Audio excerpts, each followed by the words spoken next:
আসসালামু আলাইকুম। আমি রেসিপিস বাই রাইসাস মম ঢাকা থেকে বলছি। কেমন আছেন সবাই? নিশ্চয় আল্লাহর অশেষ রহমতে সবাই ভালো আছেন। আমরাও ভালো আছি আলহামদুলিল্লাহ। আজকে আপনাদের মাঝে নিয়ে এলাম কাঁচা আমের বার্মিস আচার রেসিপি। লাস্ট যখন কক্সবাজার গিয়েছিলাম তখন মনে মনে ভাবতেছি কখন যে আমের সিজন আসবে, তখন আসলে আচারটা বানাবো, বাসায় ট্রাই করব। তো অবশেষে বানিয়ে ফেললাম এবারে আমের সিজনে এই আচারটা।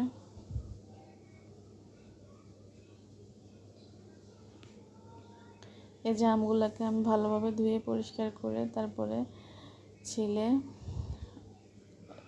চিকন চিকন করে পাতলা পাতলা করে কেটে নিয়ে এলাম।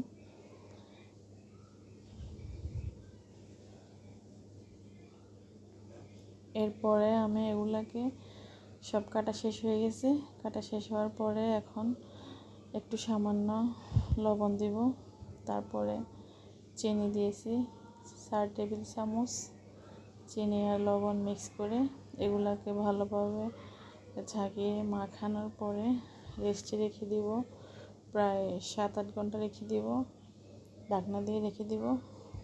তারপর রাখার পরে এগুলো থেকে পানি বের হয়ে যাবে, আম থেকে চিনি লবণ আমের যে গায়ে পানি আছে পানিটা বের হয়ে যাবে। তারপরে আমি আমার মাখানো হয়ে গেছে চিনি লবণ। এভাবে মাখানোর পরে আমি ঢাকনা দিয়ে দিচ্ছি। 7-8 ঘন্টা পরে আমি বের করব। বের করে চুলায় একটু পানিগুলো নেড়ে চেড়ে বের করা পানিগুলো, আম থেকে যে পানিগুলো বের হয়েছে এই পানিগুলো ভালোভাবে নাড়ব চুলার উপরে। 7-8 ঘন্টা পরে এই অবস্থা আসছে, দেখেন পানিগুলো অনেক, আমি এক সাইড করে দেখিয়ে দিচ্ছি, অনেক পানি বের হয়ে গেছে। এখানে আমি এক্সট্রা কোনো পানি দিই নি, জাস্ট শুধু লবণ আর চিনি দিয়েছি। এখন কড়াইতে পানিগুলো ঢেলে নিচ্ছে, এগুলো তো এক্সট্রা চিনির পানি। এখন এগুলো একটু কমিয়ে নেব, কমানোর পর ভালোভাবে জাল দিয়ে একটু কমিয়ে নেব। এরপরে আমটা দিয়ে দিব। আমগুলো দিয়ে দেওয়ার পরে একটু নাড়াচাড়া করবো হালকা হাতে, আলতো হাতে নাড়ার পরে একটু মরিচ গুঁড়া দিয়ে দিব সামান্য পরিমাণ। যারা যেরকম ঝাল খায় ওরকম স্বাদ অনুযায়ী একটু মরিচের গুঁড়া দিলাম কালারের জন্য আর টেস্ট লাগার জন্য। ঝাল মিষ্টি হবে, তাহলে টক মিষ্টি ঝাল। কাঁচা আম তো একটু সামান্য টক থাকতে পারে, তো চিনি দিছি বেশি করে, মানে পরিমাণ অনুযায়ী, আর সাথে মরিচ গুঁড়া দিলাম। এরপর লাস্টে আমি 5 ফোড়নকে গুঁড়া করে দিয়ে দিচ্ছি ফ্লেভারের জন্য।